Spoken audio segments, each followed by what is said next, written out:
أعوذ بالله من الشيطان الرجيم بسم الله الرحمن الرحيم السلام عليكم ورحمة الله وبركاته الحمد لله رب العالمين نحمده ونستعينه ونستهديه ونستغفره ونعوذ بالله من شرور أنفسنا ومن سيئات أعمالنا من يهده الله فلا مضل له ومن يضلل فلا هادي له نشهد أن لا إله إلا الله ونشهد أن محمدا عبده ورسوله اللهم صل على سيدنا محمد wa ala alihi wa sahbihi ajma'in. Alhamdulillah, bersyukur banyak-banyak kepada Allah Subhanahu wa taala yang masih lagi memberi kesihatan kepada kita, memberi kehidupan kepada kita, memberikan iman dan juga Islam kepada kita. Alhamdulillah. Moga-moga Allah Subhanahu wa taala akan memberi kemudahan kepada kita, memberkati umur kita. Alhamdulillah. Hari ini kita telah sampai ke hari Maulid An-Nabawi. Alhamdulillah. Moga-moga Allah Subhanahu wa taala akan terus memberikan kefahaman kepada kita dengan kefahaman yang benar, kefahaman an-nabiyyin, kefahaman al-mursalin. Moga-moga Allah Subhanahu wa taala memberikan kepada kita berterusan dalam keadaan ini, insya-Allah. Hari ini kita akan bersama-sama, insya-Allah, di muka surat 167. Terima kasih kepada mereka yang telah memberi feedback suara dan juga gambar. Terima kasih banyak-banyak. InsyaAllah hari ini kita akan baca tentang, masih lagi tentang kisah ni penghujung, insyaAllah penghujung kisah Nabi Musa dan juga Firaun. Nabi Musa dan Firaun, apa yang terjadi kepada Firaun, apa yang terjadi kepada selepas daripada tu Allah Subhanahu wa taala telah melepaskan menyelamatkan Nabi Musa bersama-sama dengan Bani Israel, dan apa yang terjadi pula kepada Bani Israel. InsyaAllah kita akan sama-sama lihat hari ini apa yang telah berlaku kepada Bani Israel ni, yang telah mengharapkan kepada Nabi Musa ni menyelamatkan mereka, Bani Israel ni, dan Nabi Musa mengharapkan mereka ini akan menjadi sebagai orang-orang yang akan membawa, menyambung risalah yang dibawa oleh baginda sallallahu alaihi wasallam, baginda alaihi wassalatu wassalam. Jadi insya-Allah kita bersama-sama lihat hari ini Nabi Musa bersama dengan Bani Israel. A'udzubillahi minasyaitonirrajim. Bismillahirrahmanirrahim. Wajawazna bibani Israil al-bahr fa'atau ala qaumin ya'kufuna ala asnamin lahum qalu ya Musa ij'al lana ilahan kama lahum alihah qala innakum qaumun tajhalun. Sadaqallahul azim. Saya baru saja membaca tadi ayat 138 daripada surah Al-A'raf. Hari ini insya-Allah surah Al-A'raf ayat 138 sehingga 143 insya-Allah. Jadi apa yang disebutkan oleh Allah SWT di sini?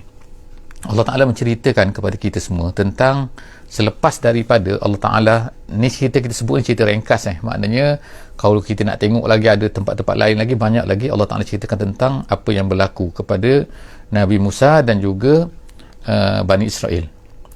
Jadi kita tengok daripada surah Al-Baqarah lagi kita dah jumpa bagaimana Allah Ta'ala ceritakan Bani Israel ni, iaitu yang mempunyai perangai yang sangat-sangat jahat, kita kata sangat-sangat tidak mengenang budi lah kalau kita kata dalam bahasa Melayunya, ataupun kaum yang sentiasa melanggar perjanjian mereka dengan Allah Subhanahu wa taala. Jadi kalau apa yang berlaku pada hari ini kita berdepan dengan Bani Israel, maka itulah juga sebenarnya Allah Ta'ala ceritakan dalam Quran, itulah perangai mereka dengan Nabi mereka, bukan dengan kita, dengan Nabi. Dan Nabi itu Nabi daripada kalangan mereka sendiri. Allah SWT sebutkan tentang Bani Israel ni dalam ni, yang pertama sekali ialah wajawazna. Wajawazna, Allah Ta'ala sebut na di sini. Na tu maknanya kami, maknanya jawaza tu maknanya menyeberangi, maknanya.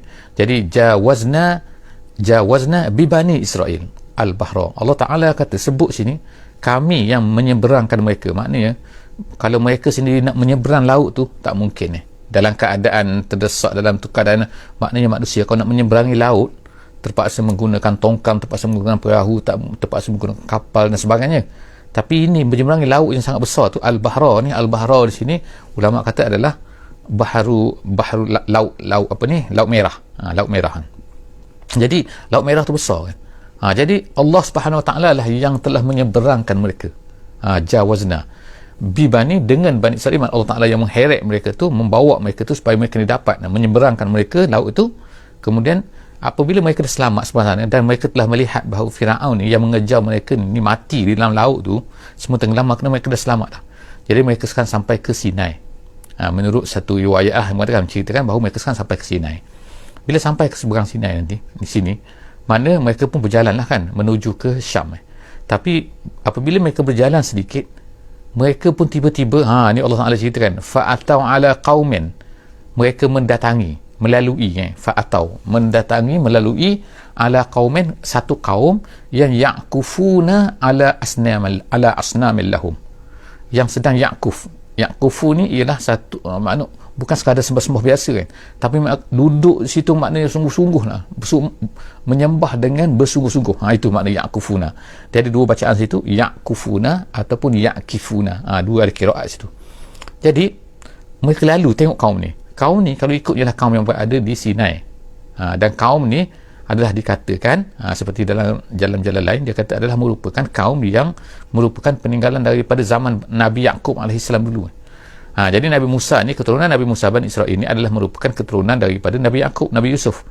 Dulu Nabi Yaqub ni memang berdakwah di kawasan ini dan mereka dulu ada beriman. Kemudian apabila dah lama ni tabiat manusia ni, setelah daripada melalui ratusan hampir 1000 tahun ini, maka mereka kembali pula menyembah pula lah berhala pula ni kan.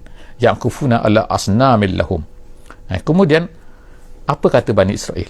Bani Israel tengokkan macam mana kita tengok perangai Bani Israel ni kan. Mereka dah didakwah oleh Nabi Musa AS, oleh Nabi Harun AS, semasa mereka berada di Mesir. Mereka dah nampak semua kan, dah nampak dengan mukjizat Nabi Musa ni, dah tengok laut, baru saja tengok laut terbelah kan, tenggelamkan Firaun tu. Allah Ta'ala tolong mereka.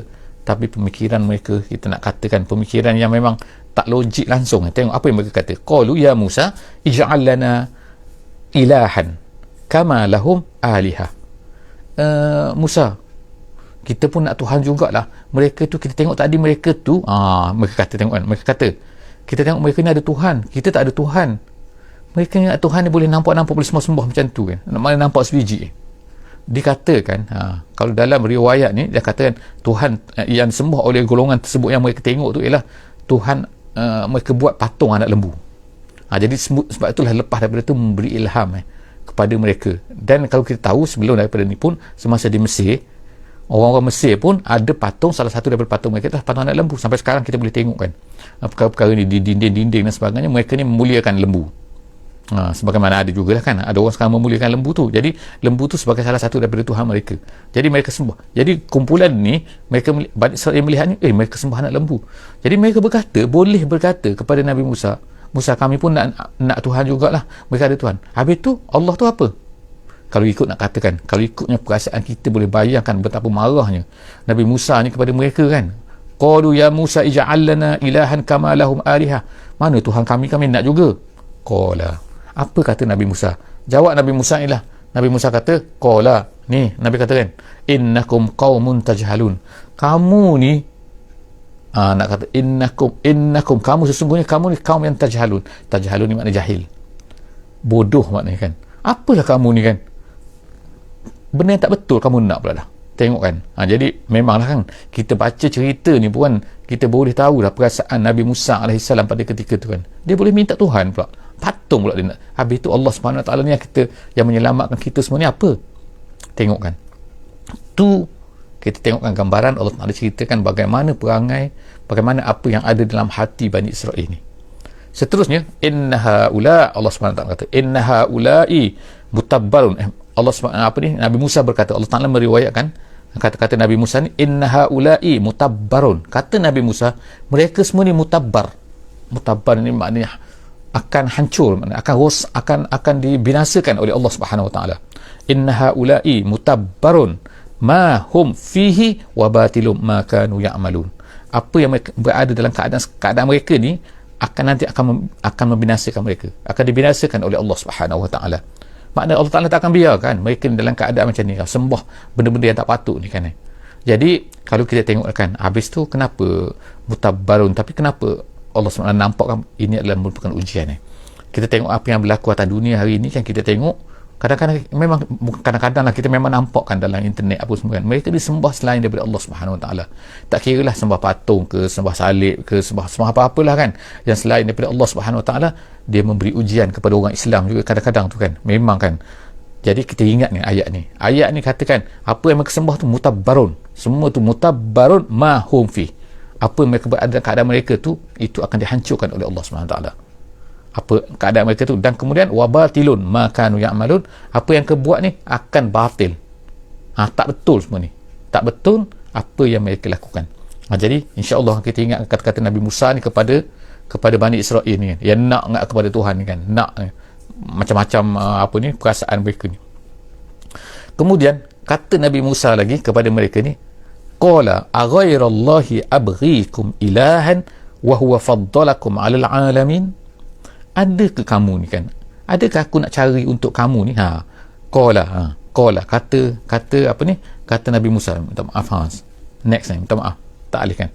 Qala aghairallahi abghikum, adakah aku akan cari Tuhan untuk kamu ni selain daripada Allah Subhanahu Wa Taala, sedangkan wa huwa faddalakum, sedangkan dia telah faddala, telah memuliakan kamu, faddala alal alamin, ke atas dunia seluruhnya. Iaitu maksudnya, ulama kata ialah maksud di sini bukanlah maknanya Allah Ta'ala ni muliakan Bani Israel ni ke atas seluruh dunia ni, maknanya ke atas semua manusia atas dunia ni, bukan. Tapi maksudnya pada ketika itu, pada ketika itu Allah Subhanahu Ta'ala beri kemuliaan, memilih mereka ni, Bani Israel ni, untuk dilantik Nabi Musa dari kalangan mereka sebagai Rasul yang dimuliakan oleh Allah Subhanahu Ta'ala pada masa tu. Pada selepas daripada mereka ni dah melanggar perintah Allah, mereka langgar ajaran Allah, mereka langgar Nabi Musa, tak adalah, mereka tak dapatlah selepas itu kan kehebatan-kehebatan yang Allah Ta'ala nak berikan kepada mereka. Jadi Allah SWT tengok kan, menghancurkan Firaun, memuliakan mereka, menyelamatkan mereka daripada Firaun. Itu maknanya faddala tu, Allah Ta'ala lebihkan mereka tu kan, alal alamin, ke atas orang lain. Tapi apakah mereka ni bersyukur? Tengok Allah Ta'ala kata, kan, kata Nabi Musa kepada mereka, aqul aghairallah, adakah aku ni akan mencari selain daripada Allah?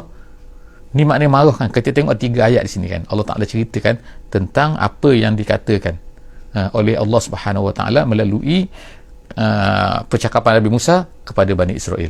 Kemudian wa iz anjaynakum, ini ayat 141 Allah SWT kata, dan ingatlah, ingatlah, wa iz tu bila ada wa iz saja ingatlah, maksudnya wazkur iz, gitu. Dan ingatlah ketika anjaynakum, kami selamatkan kamu. Ni Allah sekarang ni nak bangkitkan dalam hati mereka ni perasaan bahawa ingat sikit ni, kamu ni ingat tak masa dulu. Jadi sekarang ni Allah Ta'ala ceritakan benda ni, ceritakan macam ni, cerita supaya kan orang-orang yang mendengar ni, tak kira lah orang-orang Arab tu, orang Arab musyrikin yang berada di depan Nabi SAW tu, ataupun orang-orang Yahudi yang berada di luar daripada Mekah pada ketika tu, mereka ingat sikit kan. Wa iz anjaynakum, ada bacaannya wa iz anjakum. Dia ada 2 bacaan situ. Satu anjaynakum, satu anjakum. Anjakum maknanya Allah Ta'ala menyelamatkan kamu. Mana ketika Allah Ta'ala menyelamatkan kamu, satu lagi ketika kami menyelamatkan kamu. Jadi, dan ingatlah, ingat sikit wahai Bani Israel, ketika anjaynakum, kami selamatkan kamu, min ali Fir'aun, daripada keluarga Fir'aun, daripada kejahatan-kejahatan Fir'aun. Apa Fir'aun buat? Yasumunakum su'al azab, dia telah mengenakan kepada kamu dengan azab yang sangat dahsyat, maknanya dengan perkara-perkara yang menyakitkan kamu. Lama kamu berada di Mesir tu, kamu dilayan sebagai masyarakat kelas 2, tak dijadikan, walaupun padahal kamu ni adalah merupakan grup-grup yang dimuliakan oleh Allah SWT dulu. Kamu datang menyelamatkan negeri Mesir, kamu selamatkan macam-macam sekali kan, iaitu ketika Nabi Yusuf AS dengan mimpi Nabi Yusuf ni dan sebagainya, kemudian Nabi Yusuf dilantik dan kemudian tiba-tiba kamu ni dilanyak ni, dizalimi oleh Firaun yang datang sebelum, dan kamu dianggap sebagai second class, bukannya orang-orang yang sama, mendapat hak yang sama di negeri Mesir tu. Jadi itu yasumunakum su'al azab, Firaun telah mengenakan kepada kamu dengan kejahatan-kejahatan tu. Yuqatiluna abna'akum, dia bunuh anak-anak lelaki kamu. Kemudian wa yastahyuna nisa'akum, kemudian dia membiarkan hidup anak-anak perempuan. Itu mengikut apa kehendak mereka lah, iaitu apa-apa kan, untuk mereka paksa, untuk mereka suruh kerja, untuk mereka buatlah benda-benda yang kejahatan kepada perempuan-perempuan daripada Bani Israel ini. Tengok kan, itu dah kamu semua nampak kan, kamu semua tahu apa yang dibuat oleh Firaun terhadap kamu semua kan, semasa kamu berada di negeri Mesir. Jadi ingat sikit Allah Ta'ala telah menyelamatkan kamu. Sebab apa? Allah Ta'ala nak kamu ni supaya menjadi orang-orang yang akan membawa Islam. Tapi tengok-tengok, baru lepas saja keluar daripada negeri Mesir, kamu dah nak sembah benda lain pula, nak sembah berhala. Maknanya pemikiran kamu ni teruk lah.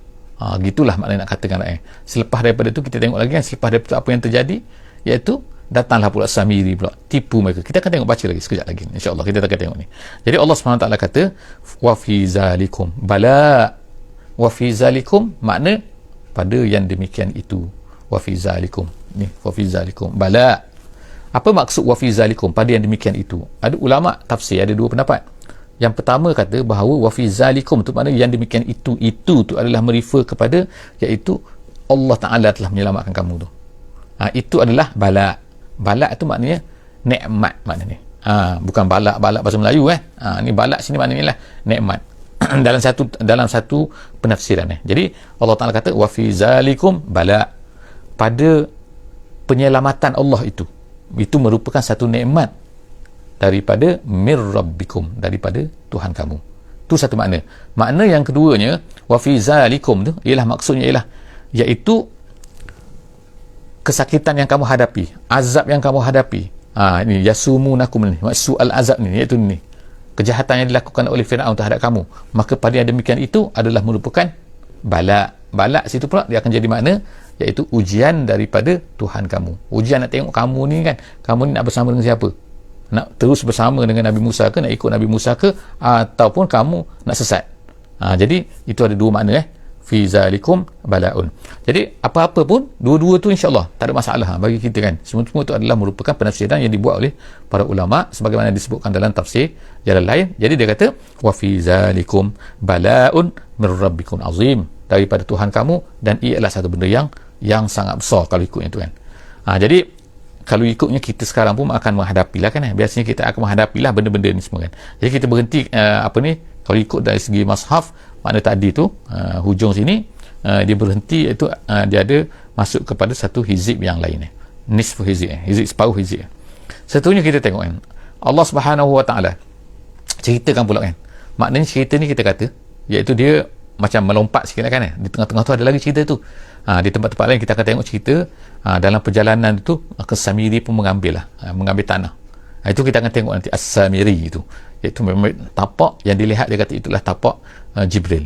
Jadi dia mengambil, kemudian nanti bila Nabi Musa dah tak ada, dia buat pula, dia kata inilah Tuhan yang ditinggalkan oleh Nabi Musa. Tu kata Samiri. Ini kejahatan Samiri tidak diceritakan di sini. Apa yang Allah SWT cerita di sini ialah kan, apa yang berlaku tu ialah sekarang kita sampai dah. Jadi mereka pun sampailah ke Sinai, mereka duduk di Sinai, tinggal di Sinai situ. Ni dalam perjalanan dalam perjalanan nak menuju ke Syam ni masih lagi. Jadi sampailah kepada masa perjanjian Allah Subhanahu Wa Ta'ala dengan Nabi Musa alaihi salam. Jadi kita tengok sini Allah Subhanahu Wa Ta'ala kata wa wa'adna Musa 30 lailah. Lalu Allah Subhanahu Wa Ta'ala pun membuatlah perjanjian dengan Nabi Musa alaihi salam selama 30 malam. Makna 30 malam iaitu Allah Subhanahu Wa Ta'ala meminta kepada Nabi Musa, dan dikatakan ini adalah berlaku di tengah-tengah Sinai itu. Kalau sekarang ni ada satu bukit, nama dia Bukit Tur Saina. Nama dia bukit itu tinggi antara yang tertinggi lah di kawasan Sinai itu. Jadi tapi ada juga nama dia Jabal Musa. Wallahu alam mana satu tempat dia kata itu tak jauh di antara dua tu, Jabal Musa dengan Tur Saina tu.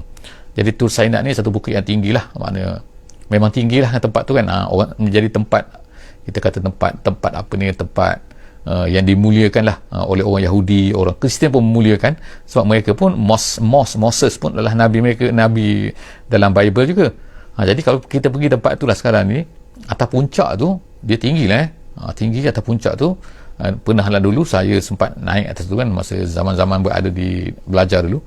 Jadi atas bukit tu atas tempat puncak yang tinggi tu, kita kata macam Gunung Kinabalu lah, lebih kurang macam tu kan, tapi tak adalah salji, tapi sangat sejuk atas tu. Jadi atas tu ada 3, puncak bukit tu ada 3 atas puncak gunung tu. Yang pertama sekali ada ada gereja, ada sinagog pun ada, masjid surau pun ada. Surau lah kata, ada surau, masjid kecil jadi kita semai subuh di situlah pada masa tu kan. Jadi nak ceritanya itulah dikatakan tempat wallahu a'lam bisawab. Saya tak pastikan betul ke tak betul jangan kata bahawa itulah satu akidah pula bukan. Itu hanyalah kata anggapan-anggapan, dikatakan di situlah dikatakan Nabi Musa tu bermunajat. Jadi Allah Subhanahu Wa Taala berjanji dengan Nabi Musa, Nabi Musa naik ke atas bukit, kemudian dia ala salasina lailah, selama 30 malam. Kemudian wa atmamnaha bi ashrin fatamma miqatu rabbih 40 lailah, kemudian disempurnakan 10 malam lagi. Maknanya kenapa disempurnakan 7 malam ni? Ini banyak pendapat ulama yang mengatakan, jadi kita tak sebut sini kan. Ada yang mengatakan, ni ada pendapat yang dhaif lah ni, pendapat dalam yang dhaif, pendapat hadis dhaif mengatakan bahawa Nabi Musa ni pergi bersiwak. Sepatutnya tak bersiwak kan, tapi dia pergi bersiwak, sehingga Allah Subhanahu Wa Taala maknanya tak sukalah kerana dia bersiwak. Kenapa awak ni? Jadi tangguh lagi 10 hari lagi. Tu wallahu alam dikatakan oleh ulama sebagai hadis yang dhaif kan. Tapi banyak diceritakan dalam tafsir-tafsir. Saya sebutkan tu sebab apa, nak ceritakan takut nanti akan ada orang nak tahu bahawa kisah tu adalah kisah yang dhaif. Jadi apa yang berlaku ialah disempurnakan 10 malam lagi, jadi 40 malam. Nabi Musa berada di atas gunung tu. Jadi pada masa tu sebelum dia pergi, waqala Musa li akhihi, ketika Nabi Musa ni nak bertolak tu, nak naik tu kan, diminta oleh Allah SWT, maka dia pun berkatalah kepada Nabi Harun. Jadi Nabi Harun ada bersama dengan Bani Israel. Jadi Bani Israel itu ada di bawah tu, ada maknanya berkumpul lah di bawah tu kan selama 40 hari ni. Jadi Nabi Musa mewakilkan kepada Nabi Harun tu supaya tolong jaga ni. Apa kata Nabi Musa AS kepada Nabi Harun? Dia kata, waqala Musa li akhihi, ketika dia nak pergi tu, berkata Musa kepada saudaranya Harun, ukhlufni fi qaumi, kamu tolong menjadi khalifah aku. Maknanya ukhlufni itu maknanya kamu jadi pengganti aku. Ni pengganti aku fi qaumi, pada kaum ni Bani Israel ni, tolong jaga dia. Kemudian dia berkata lagi, wa aslih. Wa aslih tu maknanya ialah apa? Tolong baiki mereka. Baiki mereka maknanya mereka ni banyak benda maknanya yang perlu diperbaikikan, iaitu tengokkan perangai mereka kan, baru lepas ni dah nak buat perangai dah. Jadi ni tolong baiki, banyak benda yang kena dibaiki, akidah merekanya, perasaan merekanya, banyak benda lah kan yang kau memang kena kerja lah ni wahai Harun, untuk baiki mereka ni. Kemudian Allah SWT kata, Nabi Musa pun berkatalah kepada Harun lagi, iaitu wala tattabi' sabilal mufsidin, jangan kamu ikut jalan orang-orang yang merosakkan. Merosakkan apa? Merosakkan agama. Maknanya jangan kamu ikut apa nak kata, ikut arah, ikut kehendak, ni ikut apalah kan. Maknanya kalau mereka nak macam ni yang merosakkan, kamu ikut. Jangan kamu ikut. Maknanya nanti Nabi Musa ni dah dapat bayangan, dah dapat dah dapat tahu ni memang perangai Bani Israel yang nanti dia akan buat rosak ni. Mereka adalah benda-benda tu. Jadi sebab itulah dia pesan, aslih, kamu jadi wakil aku, dan kemudian kamu aslih, baikilah mereka, keadaan mereka ni, dan jangan kamu ikut perangai-perangai mereka ataupun kehendak-kehendak mereka yang nak mendurhakai Allah Subhanahu Wa Taala. Seterusnya Allah SWT kata, walamma jaa Musa limiqatina kullama walamma jaa, apabila datanglah Musa limiqatina, iaitu limiqat tu maksudnya perjanjian, waktu yang dijanjikan untuk beradalah di atas tu. Walamma jaa Musa limiqatina, dengan perjanjian itu, dengan waktu itu, wa kallamahu rabbuhu, lalu Allah Ta'ala pun bercakaplah dengannya. Jadi dari ayat ini maka ada timbullah isu kan, bahawa adakah Allah ni bagaimana, kenapa Allah Ta'ala tu, adakah Allah itu bertempat dan sebagainya. Jadi mengikut kita Ahli Sunnah wal Jamaah, Allah itu tidak bertempat. Tapi kenapa di situ? Wallahu a'lam bissawab. Allah Ta'ala nak jumpa Nabi Musa di situ kan. Tapi adakah Allah Ta'ala itu bertempat? Tidak. Tidak itu akidah yang tak betul. Allah tidak bertempat. Tapi Allah Ta'ala berjumpa, nak katakan di situ wa kallamahu rabbuhu. Tengok, sebab itulah dia kata situ ja'a limiqatina, kan, mengikut perjanjian yang telah ditetapkan tu. Jadi berkatalah, lalu wa kallamahu rabbuhu. Jadi ini special Nabi Musa alaihissalam, iaitu apa? Allah Ta'ala selalu sebut wa kallamahu. Sebab itulah Nabi Musa ni disebut sebagai kalimullah, iaitu orang yang Allah Ta'ala bercakap direct dengan dia. Biasanya ialah melalui perantaraan Nabi Jibril ke dan sebagainya, malaikat kan. Tapi ni direct kan, dia bercakap dengan Nabi Musa. Jadi apa kata wakallamahu ni, wakallamahu rabbuhu qala. Jadi dia ni seronoklah, Nabi Musa ni pun seronoklah kan, cakap-cakap dengan Allah Subhanahu Wa Taala. Jadi lama-lama dia pun berkata, qala rabbi arini anzur ilaik, dia kata, ya Allah, dia kata, boleh tak aku nak lihat kamu? Tengokkan, anzur ni bukan makna lihat sepintas lalu. Anzur ni makna melihat betul-betul, melihat merenung gitu kan. Dia nak macam tu, dia minta kepada Allah Subhanahu Wa Taala, Nabi Musa ni. Jadi dia kata, qala arini, tunjukkan aku, anzur ilaik, aku nak tengok kepada kamu ya Allah. Dia katakan, ni permohonan daripada Nabi Musa. Qala, kata Allah, lan tarani, sekali-kali kamu tidak akan dapat melihat aku. Kata ahli sunnah wal jamaah, lan tarani sini bukan lan tu ada maksudnya atas dunia. Di akhirat orang mukmin akan dapat melihat Allah Subhanahu wa taala. Jadi lan sini bukan lan selama-lamanya sehingga hari akhirat pun tak dapat ni. Yang kata hari akhirat tak dapat tengok Allah Subhanahu wa taala itu adalah pandangan Mu'tazilah. Ingat Mu'tazilah satu golongan sesat dalam Islam ni. Dia taklah keluar agama, tapi dia ni adalah golongan sesat. Dia kata sesat dalam akidah. Dia kata apa? Kita tak akan dapat melihat Allah. Kenapa? Allah Ta'ala kata lan tara, lan tu kan selama-lamanya. Itu kan. Tapi ulama tafsir kata lan di sini maksudnya ialah selama-lamanya di atas dunia ni kamu tak akan dapat. Jadi kalau ada orang mendakwa kata dia berjumpa dengan Allah dan tu sebagainya, itu mana itu memang pelik lah kita kata kan. Memang satu benda yang pelik kan. Jadi lan tarani walakin. Jadi apa kata Allah? Unzur ilal jabali, cuba kamu tengok pada bukit. Unzur ilal jabali. Jadi dia kata unzur ilal jabali, tengok pada bukit tu. Jadi ada bukit situ. Kemudian dia kata apa lagi? Fa'in, Allah SWT kata fa'in istaqarra makanahu fasawfa tarani. Kalau bukit itu boleh duduk macam tu, maknanya dalam keadaan macam tu, kamu akan dapat tengok aku. Cuba tengok kamu bukit dulu. Jadi Allah Ta'ala memperintahkan kepada Nabi Musa tu tengok pada bukit tu. Jadi Nabi Musa pun tengoklah pada bukit tu. Lalu pada masa tu dia kata falamma tajalla rabbuhu lil jabal. Jadi Allah Subhanahu wa taala nak kata apa tajalla ni susah sikit nak kata kan. Kalau nak kata menjelma salah. Kalau nak kata maknanya dalam tafsir kata iaitu Allah Taala menurunkan cahayanya, nurnya kepada bukit tu, baru dia kata sebagaimana yang disebutkan di dalam satu hadis, dia kata iaitu hanya apa ni yang diriwayatkan oleh Al-Hakim, dia kata cahaya yang kecil daripada Allah Subhanahu wa taala, baru dia kata separuh jari kelingking. Baru separuh jari, mana satu benda nak cerita sangat benda kecil lah, separuh jari kelingking ni kan.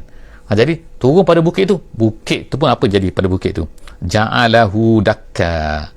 Dakka tu maksudnya pecah, ranap terus bukit tu terus. Maknanya bukit tu jadi ranap, hancur terus, hancur dan jadi rata. Kalau dakka ni maksudnya dalam bahasa Arab maksudnya rata di bumi, satu benda yang rata terus daripada bukit besar tutuh rata.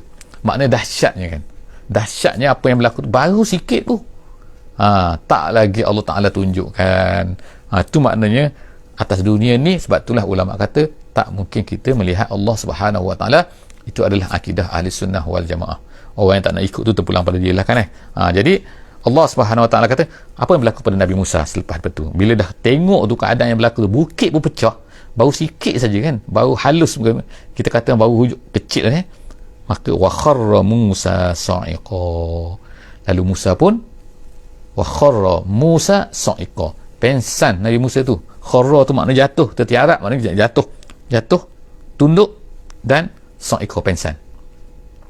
Falamma afaqa, lepas tu dah lama Nabi Musa pun afaqa ni sedar kembali lah kan daripada pensan dia. Sedar. Bila sedar tu kan, qala, kata Nabi Musa, subhanak. Kenapa Nabi Musa pensan tadi? Dikatakan oleh ulama kerana dahsyatnya kan, dahsyat sampai bukit pecah tu kan. Jadi makna dengar suaranya, dengar tak tahulah kita terbunyi macam mana kan, Allah Ta'ala tak sebut lah kan, tetapi Allah Ta'ala ceritakan pada gini, bukit tu boleh rata.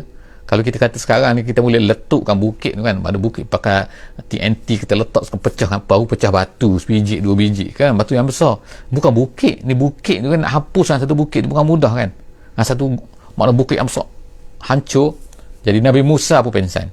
Jadi lalu Allah SWT kata bila dia disedar balik daripada pensan itu, lalu dia berkata subhanaka, dia kata maha suci engkau ya Allah, subhanaka tubtu ilai, aku bertaubat kepada kamu. Kenapa bertaubat? Kerana dia telah minta, dalam tafsir jalan lain kata, kerana dia telah minta kepada Allah Subhanahu wa taala satu benda yang tidak sepatutnya dia minta, iaitu dia tidak disuruh, tidak disuruh oleh Allah Ta'ala untuk buat benda tu, untuk minta benda tu, tiba-tiba dia minta. Dia rasa bersalah lah, dia rasa bersalah kerana minta tu kan. Wa ana awwalul mu'minin, dan dia kata aku, ya Allah, aku nak jadi orang yang pertama-tama sekali beriman. Maksud pertama-tama sini iaitu beriman, iaitu beriman bahawa aku tidak akan dapat melihat kau di atas dunia ini. Itu maksud iman di sini sebagaimana kata dalam tafsir-tafsir yang disebutkan oleh ulama, dalam tafsir jalan lain dan juga tafsir Al-Wasit yang dibuat oleh ulama-ulama daripada Al-Azhar Al-Sharif. Jadi setakat itulah saja insya-Allah yang dapat kita sama-sama pada muka surat ni. Kita akan lihat lagi apa yang terjadi selepas daripada itu kepada Bani Israel.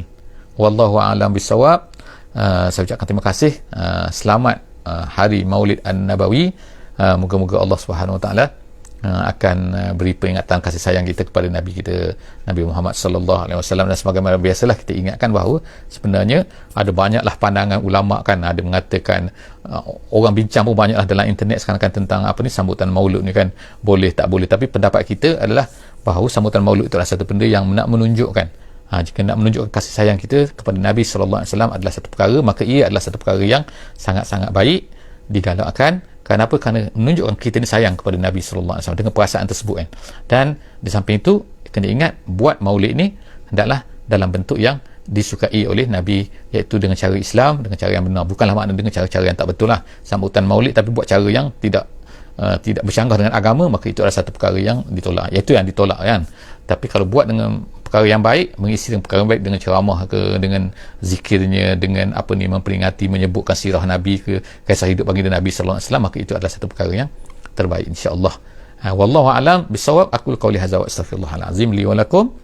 Berjumpa kembali esok insya-Allah dalam sesi seterusnya. Dan ingatan juga satu perkara juga, iaitu kita telah memulakan membaca hadis. Sekarang kita baca mushaf, kita baca dari Quran setiap hari satu muka surat. Kita sekarang telah mulakan juga pada pukul 5.30 petang.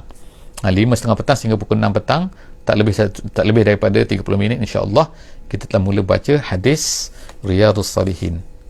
Kita baru saja menghabisi hadis nombor 1 hingga ayat nombor 3. Hadis nombor 3 insya-Allah kita akan teruskan membaca hadis nombor 4 dan seterusnya insya-Allah.